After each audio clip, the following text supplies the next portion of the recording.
Aujourd'hui, j'ai le plaisir de recevoir le philosophe Emmanuel Faye, professeur de philosophie moderne et contemporaine à l'Université de Rouen-Normandie, auteur d'Heidegger, introduction du nazisme dans la philosophie, disponible au livre de poche, qui a fait paraître l'an dernier Arendt et Heidegger, extermination nazie et destruction de la pensée, aux éditions Albin Michel.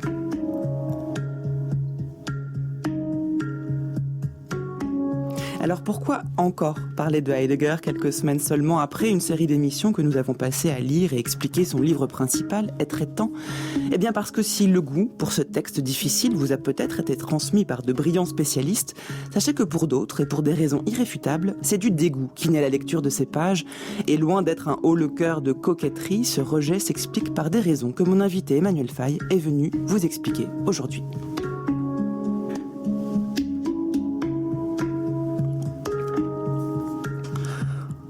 En ce début du XXIe siècle, à mesure que paraît tout un ensemble d'écrits de Heidegger nous confirmant la radicalité de son national-socialisme et de son antisémitisme, de ses séminaires au cahier noir, les défenseurs de l'auteur de la profession de foi des professeurs allemands envers Adolf Hitler se raccrochent à l'intensité de sa réception pour tenter de sauver son statut de grand penseur.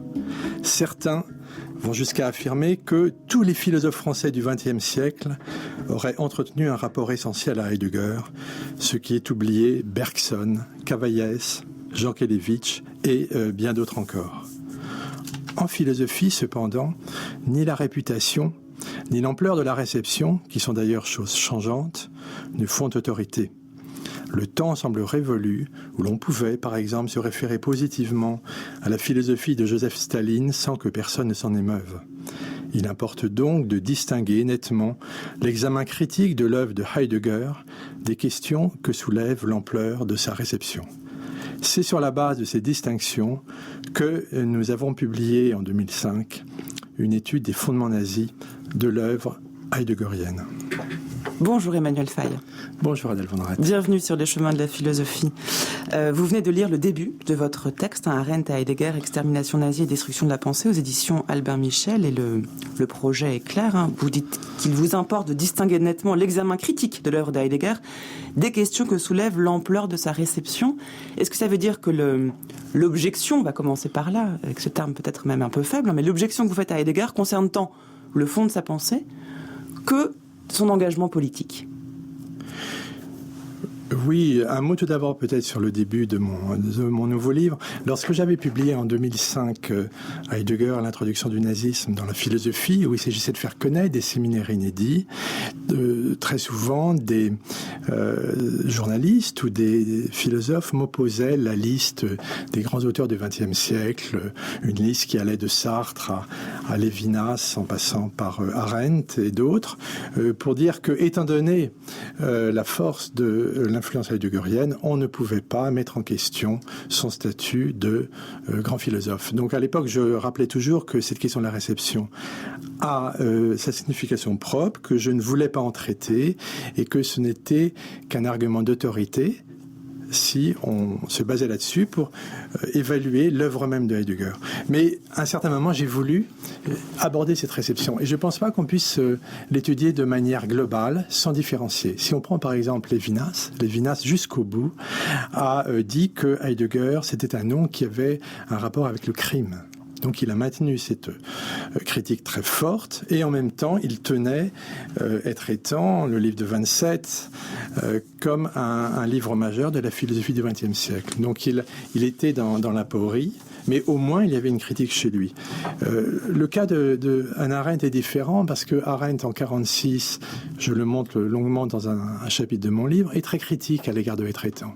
Elle dit que c'est vraiment un livre qui conduit à une déshumanisation, qu'il y a une dérive de Heidegger qui remplace l'homme par le Dasein, par l'existant, qui le dépersonnalise, etc. Mais à partir de la fin des années 40, Arendt change radicalement et elle va devenir vraiment un médium, un agent de la diffusion américaine et planétaire de Heidegger, un agent incomparable dans les lettres à ses différents amis, correspondants, on la voit à l'œuvre. Donc j'ai voulu travailler le problème de la réception en me centrant sur le problème Arendt. Alors, vous avez voulu travailler le problème de sa réception, mais aussi, c'est pour ça que je citais cette phrase dans votre introduction, sur l'examen critique de l'œuvre de Heidegger. Et c'est pour ça que je vous pose cette question à vous, qui êtes l'auteur de ce livre. C'est qu'est-ce qui vous pose problème? Est-ce la réception de l'œuvre de Heidegger? Est-ce son œuvre elle-même, qu'à bien des égards, peut-être on ne peut pas distinguer de son engagement nazi? Ou est-ce le fait qu'à titre privé, c'est-à-dire pas simplement en tant que philosophe, mais aussi en tant que Martin Heidegger, il s'est engagé du côté du national-socialisme. Je rappelle qu'en 1933, il prend sa carte au Parti national-socialiste, qui ne la rendra que 10 ans plus tard, et qui n'est jamais revenu sur cet engagement. Oui, alors maintenant, effectivement, il faut vraiment partir de Heidegger. Et pour Heidegger, en 2005, j'avais apporté de nouveau par rapport aux travaux de Hugo Hoth ou de Victor Farias, qui déjà dans les années 80 avait soulevé une controverse internationale sur l'engagement politique de Heidegger. J'ai voulu montrer, moi, que dans l'œuvre même, il y avait un fondement qui était trop radicalement ancré dans l'antisémitisme, le racisme, et même dans une intentionnalité, on y reviendra, que l'on peut dire exterminatrice, puisque le mot extermination est malheureusement l'un des concepts récurrents de Heidegger. Donc là, vraiment, j'ai voulu faire porter le fer de l'analyse, le fer de la lecture critique dans le cœur de l'œuvre. Alors, il y a 10 ans, il y a 11 ans, en 2005, beaucoup ont pensé que j'exagérais dans la mesure où les séminaires que je dévoilais étaient inédits. Les séminaires de Heidegger, sur lesquels vous travaillez. Ça. Il y avait 2 séminaires des années. Qui ne sont pas toujours disponibles en français, d'ailleurs. Oui. Alors, justement, le point sur lequel je voudrais mettre l'accent vraiment, c'est la situation française qui est absolument unique en Europe et dans le monde. Mais avant de justement en venir à ce point, il est important de voir que ce qui pouvait sembler exagéré il y a 10 ans a été, je crois, beaucoup d'auteurs, de critiques l'ont dit depuis 2014, largement confirmé, voire aggravé par la publication de 4 volumes, 1800 pages de cahiers noirs pour la période 1931-1948. Des cahiers noirs dans lesquels on découvre pas seulement, comme l'avait souligné l'éditeur Peter Travny, l'antisémitisme heideggerien, mais aussi la nature de cet antisémitisme, dont je soutiens vraiment qu'il a une dimension exterminatrice et génocidaire. On peut le voir à différents énoncés de ces cahiers noirs. Et là intervient la situation française. C'est-à-dire que, en 2005, j'ai fait connaître 2 séminaires qui étaient inédits, aussi bien en allemand. Depuis lors, ils ont été publiés en allemand en 2009, ils ont été traduits en anglais, en italien, etc. En français, rien. De même, les cahiers noirs, sur les 4 volumes, 3 sont traduits en italien. Le premier a été traduit il y a 1 an en russe. 2 sont traduits en anglais, etc. La liste est longue. En espagnol, en France, rien. Et comment vous expliquez cette spécificité française? Alors, la spécificité française est due au fait que le blanchiment, la réception, on peut dire, édulcorée de Heidegger a été largement due à un certain nombre de personnalités françaises, à commencer par Jean Beaufret et son disciple François Fédier. Lorsqu'en 2002, j'étais allé à Marbach, où l'on venait d'apporter la correspondance de Heidegger avec son éditeur, j'étais très frappé de voir que dans les années 60-70, vous aviez la liste, vous avez des exemplaires à donner. En général, la liste, il n'y avait qu'une dizaine de noms. Et à la fin, il y avait 6 exemplaires für Herr Fédier. C'est-à-dire que vraiment, le passage par le canal de la France a permis de réhabiliter Heidegger à un moment où, en Allemagne, il était quand même sur la sellette, parce qu'on en savait plus, je pense. Donc il y a cette situation, et en France, vraiment, les ayants droit ont bloqué. Il y a vraiment une position de censure éditoriale qui est inégalée. Par exemple, il faut se dire que en 2005, peu après mon premier livre, Le Seuil publie l'édition capitale de la correspondance entre Heidegger et Elfriede, sa femme. Alain Badiou et Barbara Cassin font une préface assez polémique, où je suis d'ailleurs très attaqué, mais ils attaquent les ayants droit, ils sont critiques envers Heidegger, et que font les avocats de Heidegger? Ils font pilonner cette édition qu'on ne peut plus trouver depuis.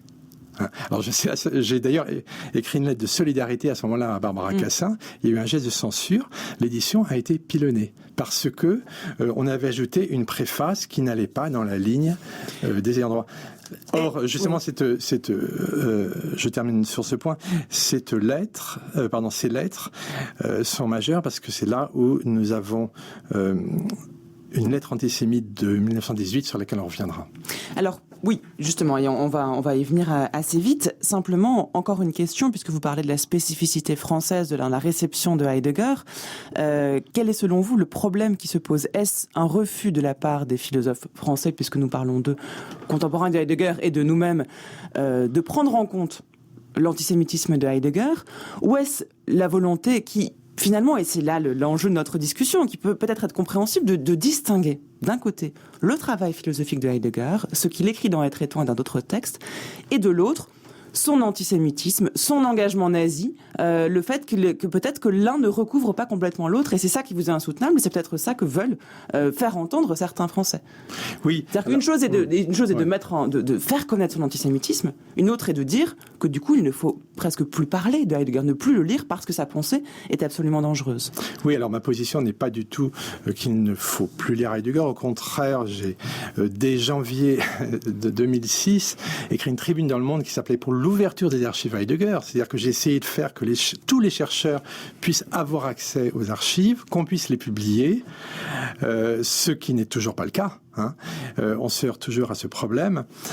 Donc mon but, c'est d'essayer de donner aux lecteurs, aux auditeurs, au public, les moyens de lire effectivement ce qu'Heidegger a enseigné. Quand par exemple Hans Jonas dit de l'enseignement de Heidegger dans les années 20, dans les mémoires d'Hans Jonas, il dit « Ce n'était pas une philosophie, mais une affaire sectaire, presque une nouvelle croyance. » Eh bien, quelle était la teneur de cette croyance? Qu'est-ce que Heidegger enseignait qui a pu tant capter les auditeurs? Pour cela, il faut lire tous les écrits, il faut avoir à leur disposition tous ces textes. Donc je milite avec des amis historiens et des amis philologues de manière interdisciplinaire pour que nous ayons, chercheurs et publics, l'accès à tous les textes. Et pour mieux le discréditer. Alors ma position est la suivante, c'est que parce que je suis aussi prof de philo, j'ai été prof de lycée, je suis prof d'université. Je suis pas le seul à penser que Heidegger n'est pas un auteur à enseigner dans les b.a.-ba. Jean-Luc Marion disait lui-même que lui-même n'aime pas faire diriger des thèses sur Heidegger. Il pense que c'est un auteur qu'il faut étudier vers la fin. Et effectivement, je pense qu'il faut une bonne culture à la fois philosophique, historique et philologique avant d'aborder ce genre d'auteurs qui fâchent, qui sont extrêmement problématiques. Si problématiques que quand même depuis 1984, alors que Heidegger est au programme de terminale, aucun texte n'a été de lui donné au bac.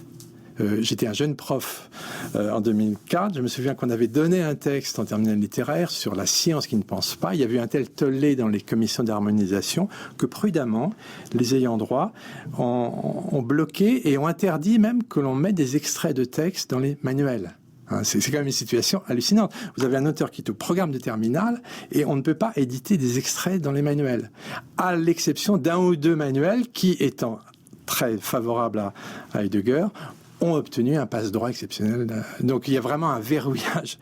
Alors maintenant, sur l'œuvre même, ce qui est tout à fait curieux, c'est que si vous prenez par exemple le cas de Céline, donc Louis-Ferdinand Céline, l'auteur de Voyage au bout de la nuit, dont on sait, en lisant d'autres textes Voyage au bout de la nuit, qu'il a été foncièrement antisémite. Donc il y a le cas de Céline, qui est à la fois l'auteur de Voyage au bout de la nuit, mais aussi l'auteur de Bagatelle pour un massacre, de pamphlets antisémites vraiment insoutenables.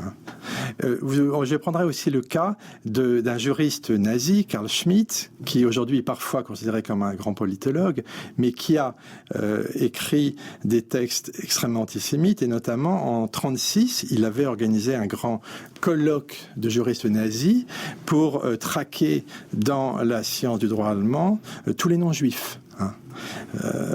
Eh bien, ce que je veux dire, c'est que ni Carl Schmitt ni Céline, après 1945, n'ont programmé l'édition pour l'un de ces pamphlets antisémites, qui sont toujours qui ne sont pas réédités, ni pour l'autre l'édition de ces textes les plus antisémites. Hein. Alors que Heidegger a programmé à la fin de sa vie l'édition de tous ses cours, l'édition de la majeure partie de ses séminaires, l'édition de tout un ensemble de textes et finalement des cahiers noirs eux-mêmes, comme faisant partie de ce qu'il nomme sa Gesamtausgabe, son œuvre intégrale en 102 volumes. C'est quand même assez... Oui, enfin, c'est pas 102 volumes complètement antisémites. Il y a des références et des citations extrêmement, résolument antisémites, là, sans embâche, mais il y a beaucoup d'autres choses dans ces cahiers noirs. Non, mais ce que je veux dire, c'est que l'intentionnalité, il faut comprendre ce que Heidegger a en tête. Hein. Il n'a pas lui-même mis de côté ces textes antisémites, il les a au contraire inscrits dans son œuvre intégrale pour la postérité et comme étant ceux qu'il fait les publier à la fin, comme étant en quelque sorte les révélateurs de l'œuvre. Donc ce qui fait que il faut vraiment qu'on étudie les stratégies de publication de Heidegger lui-même pour comprendre quelque chose. Hein. Je retrace un tout petit peu. Dans les années 60, Heidegger publie des textes comme les cours sur Nietzsche. Hein, et il les édulcore, il les coupe, il enlève des phrases, comme par exemple, il dit que la démocratie serait la mort de l'Europe. Hein, ou encore la conclusion d'un cours de 40 où il explique que la motorisation de la Wehrmacht est un acte métaphysique beaucoup plus important que le fait que l'on supprime la philosophie de l'enseignement. Donc ces textes, il les enlève pour rendre acceptable la publication de ses cours. Donc il édulcore, il veut reprendre pied dans la vie intellectuelle européenne. Et une fois que c'est acquis, il programme des textes insoutenables qui, s'ils avaient été publiés en 60, auraient été un tollé tel qu'à mon avis, Heidegger ne serait pas où il en est dans la réception. Il les programme pour qu'à la fin, on sache ce qu'il avait finalement en tête. Vous employez le terme de programme, c'est très fort. Ça veut dire que Heidegger aurait tout orchestré depuis le début dans une continuité, dans une logique qui serait proprement antisémite, une logique d'extermination, puisque ce terme est prononcé par lui. Alors, effectivement, il faut reprendre... C'est pour ça que vous ne dissociez pas la lecture d'Être étant, par exemple, du reste de son œuvre et du reste de sa vie. Pour vous, tout est cohérent. Il faut reprendre l'intentionnalité de Heidegger, parce que on dit souvent, Être étant, c'est 27, la carte au parti nazi, c'est 33, et Richard Rorty et d'autres disent, si Heidegger était mort en 27... Être étant, n'aurait pas posé de problème. Alors, ce qu'il faut répondre d'abord, je pense, ce que l'on peut répondre, je ne prétends pas donner le dernier mot, tout ça est ouvert au débat. Hein. Mais la première chose qu'il faut voir, c'est que dans les fameuses lettres à Elfried, il écrit à sa fiancée, ces lettres qui ont été pilonnées par les ayants droit. Nous sommes en octobre 1916. Eh bien, qu'est-ce qu'il dit ? La race allemande doit trouver assez de force pour parvenir au sommet, et face à quoi ? Face à ce qu'il appelle l'enjuivement, Verjudung, c'est un mot vraiment du niveau du caniveau, hein, parce qu'il y a aussi Judaisierung, qui veut dire la judaïsation, mais il emploie le mot Verjudung. Enjuivement. L'enjuivement de nos universités, de notre culture, est effrayant, dit-il. Hein, et il faut donc que la race allemande s'y oppose. Ce qui fait que c'est pas simplement un affect antisémite, c'est un programme de compétition entre race allemande et enjuivement qui se trouve ici formulé. Hein, et ce programme, si on lit attentivement les textes de Heidegger, on le voit courir tout au long des années 20 jusqu'au moment où il peut, dans ses enseignements même, expliciter, dire publiquement ce qu'il disait dans des lettres. Mais pardon, mais pourquoi parlez-vous de programme ? Qu'il emploie le terme d'enjuivement, c'est indéniable, mais c'est pas programmatique cette lettre. Je pense que la race allemande peut trouver suffisamment de force pour parvenir au sommet. Hein. Et par exemple, dans un cours de 34, qui n'est toujours pas traduit en France. Voilà, là je l'ai sous les yeux. Là, oui. Je vais lire un extrait peut-être, si vous voulez qu'on l'entende. L'extrait dit, le texte, donc c'est un extrait de L'essence de la vérité, le cours du semestre d'hiver 1933-1934, traduit par vous, Emmanuel Faye. Hein. Le combat comme affrontement de l'ennemi. L'ennemi est celui-là, et tout un chacun qui fait planer une menace essentielle sur l'existence du peuple et de ses membres. L'ennemi n'est pas nécessairement l'ennemi extérieur, et l'ennemi extérieur n'est pas nécessairement le plus dangereux. Il peut même sembler qu'il n'y a pas d'ennemi. L'exigence radicale est alors de trouver l'ennemi, de le mettre en lumière, ou peut-être même de le créer, afin qu'il y ait lieu cet affrontement de l'ennemi et que le Dasein ne soit pas hébété. L'ennemi peut s'être incrusté dans la racine la plus intime du Dasein d'un peuple et s'opposer à l'essence propre de celui-ci, agir contre lui. D'autant plus acéré et dur et difficile est alors le combat, car la confrontation mutuelle n'en constitue que la moindre partie. C'est souvent une tâche bien plus difficile et de plus longue haleine que de repérer l'ennemi en tant que tel, de le mettre en évidence, de ne pas se faire d'illusions sur son compte, de rester agressif, de ménager et augmenter sa disponibilité constante et de mettre en place l'agression à long terme avec pour but l'extermination totale. Völligen Vernichtung. Et donc c'est votre traduction, extermination totale, parce qu'on peut aussi traduire Vernichtung par anéantissement, ce qui n'est pas la même chose. Les deux traductions sont possibles, et je pense qu'elles veulent dire la même chose. Alors, ce qui est intéressant dans la réception, c'est que quand j'ai publié ce texte, qui était inconnu en France, il n'y a eu à peu près aucune discussion publique dans le champ philosophique autour de ce texte. Il y avait une sorte d'omerta, quoique Roger Poldroy l'avait mis au centre d'un article dans Le Monde. Depuis les cahiers noirs, cette question du thème de l'extermination ou de l'anéantissement dans les textes de Heidegger est revenue à l'avant-scène dans la mesure où on retrouve en 41-42 ces thématisations dans les cahiers noirs.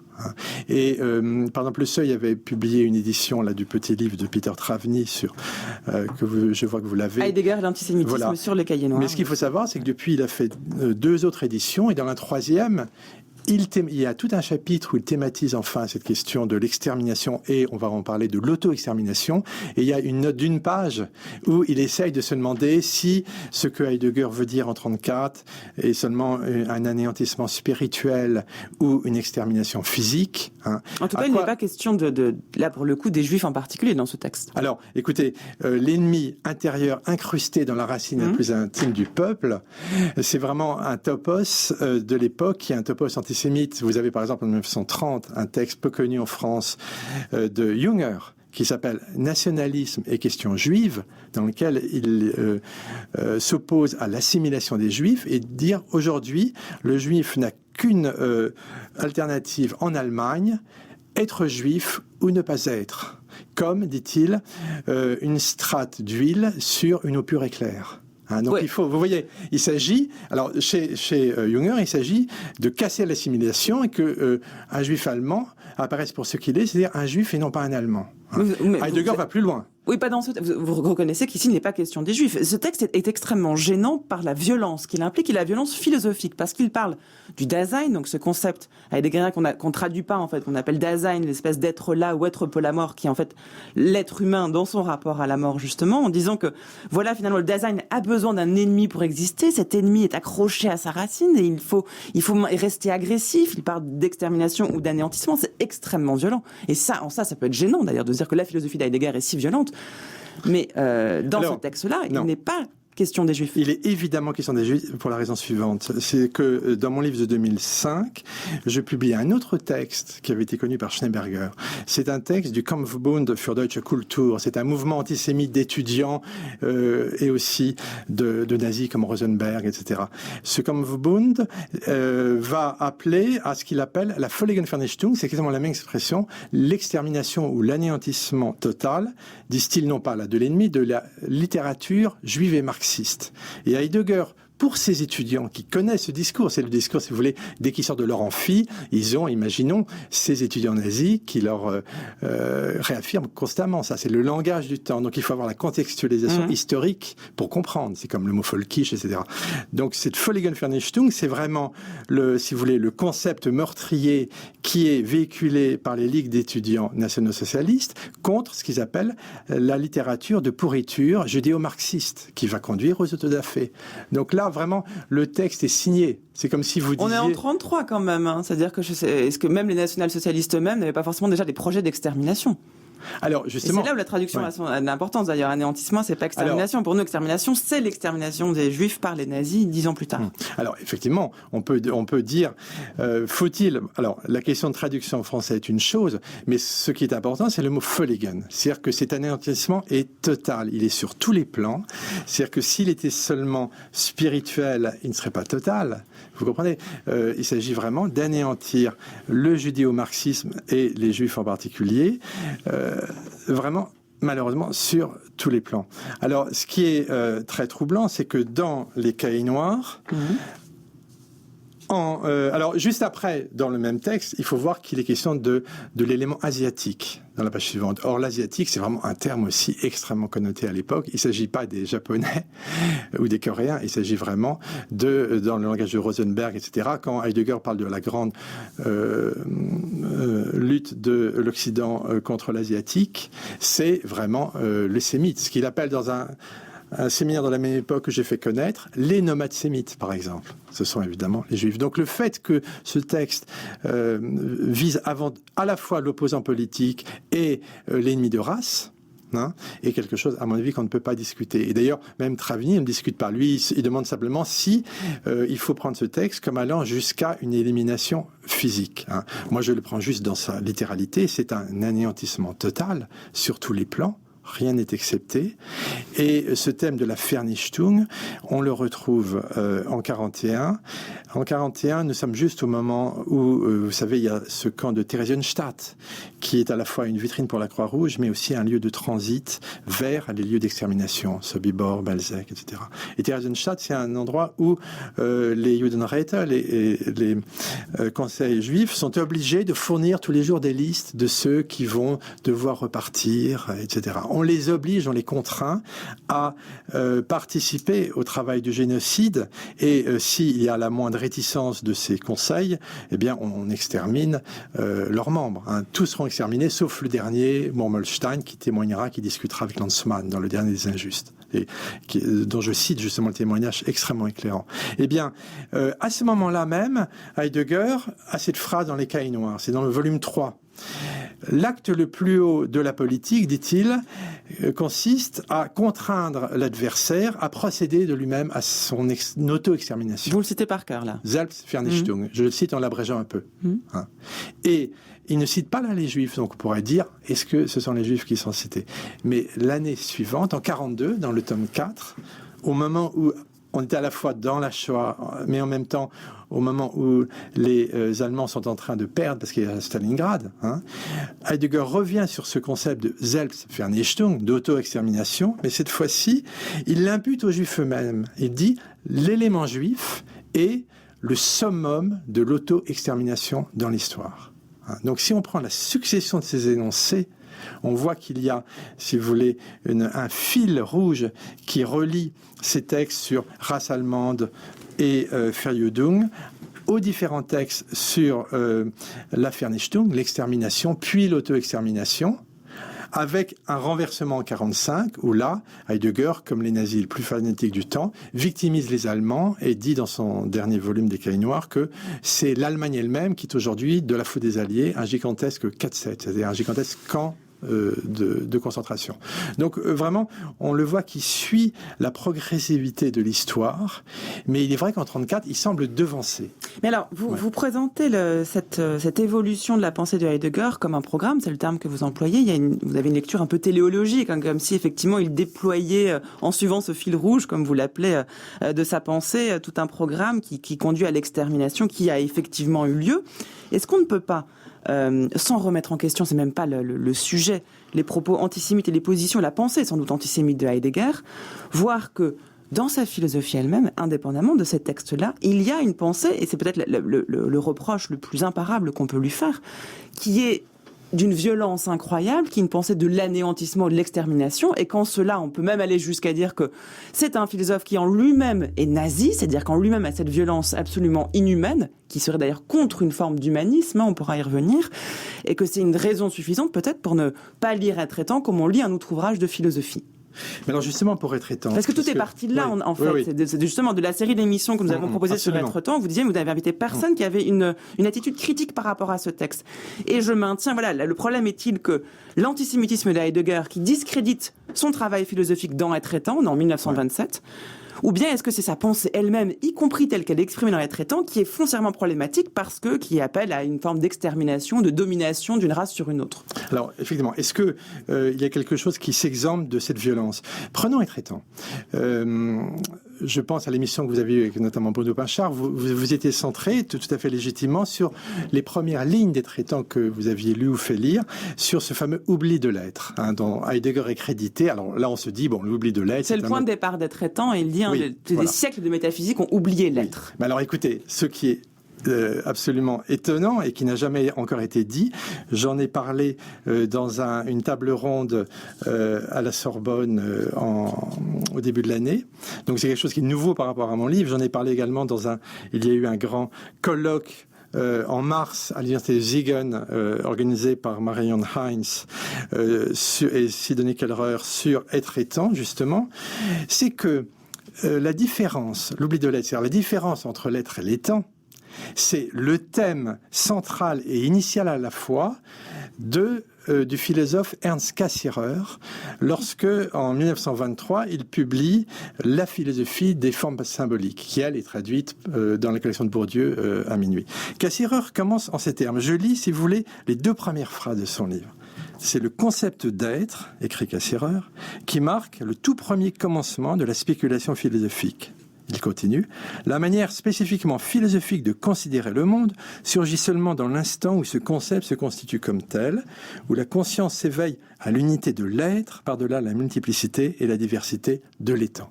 Donc, que dit Cassirer ? La position de Cassirer, c'est que la philosophie commence avec Socrate et Platon, quand, dans le sophiste, Platon prend sa distance à l'égard des mythes et des récits sur l'être pour constituer le concept de l'être en tant qu'il se différencie de la multiplicité des étangs. Donc la différence ontologique est là. Et que fait Heidegger ? Il s'empare, si vous voulez, de ce thème majeur chez Cassirer, sans donner sa référence, c'est un plagiat programmé, pour l'annuler et l'inverser. C'est-à-dire que la position dans l'histoire de Heidegger consistera à dire que tout au contraire, la véritable pensée est chez les présocratiques et que l'oubli de l'être commence avec le sophisme de Platon. Et il cite les mêmes textes. Donc cette malhonnêteté, en fait, pour vous, Heidegger est un abominable personnage du début à la fin. C'est pas que sa pensée ou ses positions antisémites, c'est oui, tout. C'est sûr qu'à la différence de Arendt, où je distingue bien la personne que je ne critique pas, et certains écrits, chez Heidegger, je crois que effectivement tout cela forme un tout. Maintenant, évidemment, c'est un auteur qui a tellement marqué le XXe siècle que le philosophe, dans le champ philosophique, se doit d'avoir un travail critique. On peut pas le mettre de côté, il faut l'affronter. Pinchard dit qu'il faut traverser Heidegger, je veux bien, mais le traverser sans, je n'irai pas, comme mon ami Bruno Pinchard, louer cette technicité, parce qu'en fait, c'est une technicité d'emprunt. Il reprend. Écoutez, je pense que vous avez lu aussi, L'Étoile de la Rédemption de Rosenzweig. Rosenzweig met au centre le Dasein, il met au centre le rapport à la mort, il met au centre les 3 moments de la temporalité. Tout cela aussi, Heidegger s'en empare. Donc je pense que Être et temps lui-même, c'est un livre qui met en œuvre cette volonté de prendre le meilleur de l'adversaire fantasmé. Heidegger est vraiment dans le champ philosophique, dans la même situation que ce que l'historien Saul Friedlander a décrit comme un antisémitisme rédempteur. Donc que faites-vous de la réception française, pour le coup, d'Être et temps, de la pensée de Heidegger, et notamment de Être et temps, parce que ces textes sont sans doute, sont peut-être moins connus, mais en tout cas, restons-en à cet ouvrage, La phare de 1927, qui va de Derrida jusqu'à Jean-Luc Nancy, qui a publié il y a 2 ans une banalité de Heidegger, justement pour revenir sur cette polémique-là. Est-ce que, selon vous, c'est un déni de la part des intellectuels et des philosophes français ? Est-ce que c'est une manière... Pourquoi voudrait-il excuser ou diminuer son antisémitisme ? Est-ce un contresens ? Comment est-ce que finalement votre problème n'est pas aussi les lecteurs contemporains, les philosophes contemporains qui se revendiquent de Heidegger plus qu'Heidegger lui-même ? Alors là aussi, il faut travailler effectivement sur la réception. Il faut voir le problème de la déconstruction, c'est que c'est quand même un mode de lecture qui est très largement anti-philologique et décontextualisant. Ça serait toute une discussion à faire sur la manière dont Derrida lit les textes, mais c'est un autre problème que je n'ai pas encore abordé. Il y a des choses très fines chez Derrida, mais il est sûr que sur ce plan-là, on peut se poser des questions. Mais ça serait vraiment un autre débat. Alors, j'ai mal formulé ma question, pardonnez-moi. Ce que je veux dire, c'est que la réception de Heidegger après Heidegger, la réception de sa pensée, le travail que les philosophes ont fait sur son texte, a été créatrice, a produit des pensées philosophiques qui, elles, ne sont pas du tout antisémites, n'appellent à aucune extermination, et qui pourtant ont pu naître aussi de la fréquentation de ces textes-là. Est-ce que c'est pas un bon argument pour ne pas, pour reconnaître une certaine validité philosophique ? au texte de Heidegger. Mais tout dépend de ce qu'on reprend. Si on reprend la différence de l'être et de l'étang, qui est un thème qui est tout à fait pertinent, notamment chez Cassirer, ou si on prend le Dasein, qui est au centre de l'étoile de la rédemption de Rosenzweig, dont Heidegger s'empare pour en détruire, à mon avis, le sens historique, effectivement, c'est en quelque sorte la philosophie qui reprend son bien, si vous voulez. Mais le problème, c'est que Heidegger véhicule ce qu'il appelle lui-même, et on l'oublie, une vision du monde. C'est-à-dire que dans son opposition à Cassirer à Davos, il y a cette phrase où Heidegger dit que c'est la vision du monde qui est, dit-il, la condition de l'acte de philosopher. Donc il n'y a pas d'autonomie du philosopher pour lui, c'est quelque chose qui est beaucoup trop méconnu. Il y a à l'origine une vision du monde qui n'est pas un regard de la conscience, c'est une vision du monde, on pourrait dire, que nous sommes et non pas que nous avons. Donc il y a un fond racial. Il y a ceux qui sont vraiment des Dasein et ceux qui ne peuvent même pas mourir parce que ils ne sont pas encore dans le poème de l'être. Donc il y a un fond de discrimination tout à fait radical. Et le problème, c'est peut-on se faire de Heidegger sa source d'inspiration sans reprendre des éléments de cette vision du monde qui est foncièrement sélective, raciale et d'une intentionnalité génocidaire. Parce que c'est le cas pour le coup. Les philosophes contemporains que j'ai cités, on ne peut pas dire qu'ils appellent au génocide. C'est là où je dis, bien sûr, c'est là où je dis que si on reprend la distinction entre étangs, des choses comme ça, il n'y a pas de problème. Mais si on reprend le discours heideggerien sur l'Occident, qui est vraiment un discours révisionniste, c'est-à-dire que Heidegger criminalise la raison, Descartes, les Lumières, le respect de l'individualité, tout ce qui était les cibles même des nazis. Donc ce qui est problématique dans la postmodernité, ce n'est pas, je n'ai jamais un instant dit, j'avais fait une émission à France Culture avec Marc Voincher et Philippe Lacoue-Labarthe. On a déjeuné ensemble après. Nous n'étions pas d'accord, mais nous sommes dans un dialogue. Je ne soupçonne évidemment pas Philippe Lacoue-Labarthe d'avoir la moindre velléité nazie, c'est clair. Mais le problème, c'est qu'il est pris dans cette inversion des responsabilités. Au lieu d'approfondir cette Weltanschauung nazie dans tous ses éléments génocidaires, etc., le risque dans la postmodernité, c'est qu'on va suivre Heidegger dans la criminalisation de ceux qui étaient en fait les victimes et on les met du côté des bourreaux. On fait comme si c'était la raison. Alors ça, c'est un autre point. C'est ça que je trouve. Ça veut dire, et ça, pour le coup, c'est ce que vous montrez notamment à partir de Arendt, dans votre ouvrage, qu'on pourrait soupçonner, selon vous, notamment à partir de ses écrits sur le procès d'Eichmann à Jérusalem, d'accuser les Juifs eux-mêmes d'être en partie responsables de leur extermination. Et oui, c'est pour ça que j'ai voulu prendre, parce qu'il faut travailler les cas. J'ai fait quand même 5 ou 6 ans de séminaire sur Arendt avant de faire ce livre, donc j'ai voulu sans aucun parti pris, j'ai lu Arendt livre par livre avec mes étudiants, voir comment Arendt en finit par épouser cette vision de la modernité de Heidegger, qui fait du nazisme en quelque sorte l'aboutissement de la modernité et qui aboutit à une forme d'indifférenciation entre victimes et bourreaux, voire à une forme de criminalisation des victimes, puisque Arendt dit dans Eichmann à Jérusalem que l'un des principaux tortionnaires, Heydrich, était demi-juif, ce qu'aucun historien ne prend au sérieux. Donc le bourreau du peuple juif aurait été lui-même demi-juif. Et elle dit que quand il a été blessé par les partisans héroïques tchèques, avant de mourir, il se serait repenti du mal qu'il avait commis sur son propre peuple. Mais pourquoi Arendt, quel serait l'intérêt, alors que ce soit philosophique, politique ou autre, d'Arendt, d'accuser les juifs eux-mêmes, elle-même étant juive en plus? Alors, écoutez, quand Gauss lui demande d'où venez-vous, elle dit « je viens de la philosophie allemande ». Elle ne dit pas « je viens du judaïsme ». Et cette philosophie allemande, je me suis demandé ce que c'était, parce que j'essaye de montrer dans mon livre qu'elle n'est pas réellement dans la lignée de Kant, par exemple. Je pense en fait beaucoup plus à la conclusion du livre de Spengler de 1918, Le déclin de l'Occident, où Spengler dit « enfin, mon livre est un livre de philosophie allemande ». Deutsche Philosophie. Et donc Arendt est, comme l'a assez bien vu Habermas, il dit qu'Arendt, au fond, est dans le paradigme de ce que les Allemands appellent la révolution conservatrice. Donc elle procède d'auteurs comme Spengler, elle est dans cette criminalisation de l'Occident même, à la suite de Heidegger, et là, bon, c'est quelque chose qu'il faut étudier pas à pas. Oui, criminalisation de l'Occident n'est pas criminalisation des Juifs eux-mêmes. C'est pas la même chose. Alors, ce qui est quand même problématique, c'est que dans le chapitre 6 de Eichmann à Jérusalem, Arendt passe très vite sur la conférence de Wannsee, dont elle fait un épisode mineur. Il y a 3 pages, et après il y a 9 pages qui sont un réquisitoire contre le peuple juif, où elle dit que c'est le chapitre le plus sombre de notre histoire, de cette histoire. Alors, qu'il y ait une discussion historique sur la responsabilité de tel ou tel conseil juif, bien sûr, il faut la faire. Un peu plus subtile que ça quand même. Elle dit bien que si les Juifs ont été eux-mêmes, les chefs juifs d'ailleurs, je crois, elle dit, ont été même responsables en partie de leur situation, ça n'était que le fruit du système nazi, justement. C'est parce qu'ils étaient victimes du nazisme qu'ils ont pu devenir à leur tour bourreaux. Mais ça va loin, parce qu'elle dit quand même que si les conseils juifs n'avaient pas œuvré, il y aurait eu peut-être que 4 millions de victimes. Et ça, c'est quelque chose que Hilberg et tous les historiens ont contré. Hein. Oui, mais c'est pas une manière d'accuser les Juifs, c'est une manière d'accuser les nazis, d'avoir ainsi manipulé les Juifs.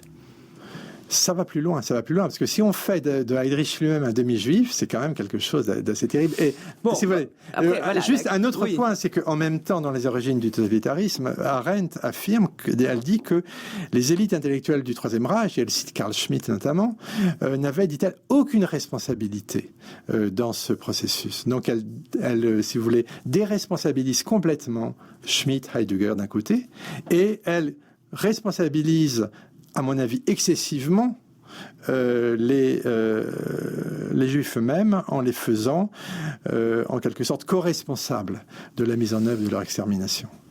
Mais là, effectivement, c'est un autre débat que celui de Heidegger même, que nous ne faisons là qu'effleurer, il faut le reprendre texte par texte. Et dans le cas d'Arendt, c'est particulier en effet, parce que pour le coup, elle-même n'a pas écrit des textes proprement antisémites, elle a sa pensée qui est bien différente de celle de Heidegger, et donc lui faire le procès que vous adressez à Heidegger parce qu'elle aurait une relation avec Heidegger ou une affinité de pensée, c'est une méthode qui est un peu différente là pour le coup. Non, mais si vous voulez, dans mon livre, il y a 3 parties. J'étudie séparément l'Arendt de l'après-guerre, puis le Heidegger des Cahiers noirs de Etretan, et c'est à la fin seulement que je regarde dans quelle mesure leur vision de la modernité et du nazisme s'entrecroisent. Mais je dis toujours, et je le dis encore à la fin de mon livre, que Arendt, et bien évidemment, n'a pas, elle, de pulsion génocidaire, elle n'est pas du côté des bourreaux, donc il ne s'agit pas de l'incriminer de quelque chose qu'elle n'a pas apporté. Et pourquoi avoir examiné son travail au même titre que celui de Heidegger? Pourquoi avoir consacré un ouvrage sur Arendt à Heidegger? Pour la raison que je vous ai dit, c'est-à-dire qu'après avoir étudié le fond raciste et génocidaire de Heidegger, j'ai voulu commencer à travailler le chapitre de la réception. Bon, d'autres travaillent actuellement justement sur la question Derrida, etc., ce qui n'est pas ma question. Certains travaillent sur Léo Strauss, etc. Moi, j'ai voulu comprendre ce que j'appelais la contradiction initiale, c'est-à-dire comment se fait-il que quelqu'un qui est bien connu pour sa critique du totalitarisme a pu faire à ce point l'apologie de Heidegger, alors même qu'en 1953, Heidegger publie un cours dans lequel il fait l'éloge de ce qu'il appelle la vérité interne et la grandeur du mouvement nazi. Donc, comment a-t-elle pu s'accommoder de cette pensée qui, après 1945, continue à faire l'éloge du nazisme. Et là, il y a une vraie question. Alors, on peut voir si je l'ai menée de manière suffisamment précise, si je suis en deçà ou si j'ai exagéré. Le débat, bien sûr, est ouvert, mais je pense qu'il fallait affronter cette contradiction. Eh bien, invitons les lecteurs à lire ce livre, Emmanuel Faye, Arendt et Heidegger, Extermination nazie et destruction de la pensée. C'est un ouvrage disponible aux éditions Albin Michel. Merci d'être venu nous en parler aujourd'hui. Merci, Adèle.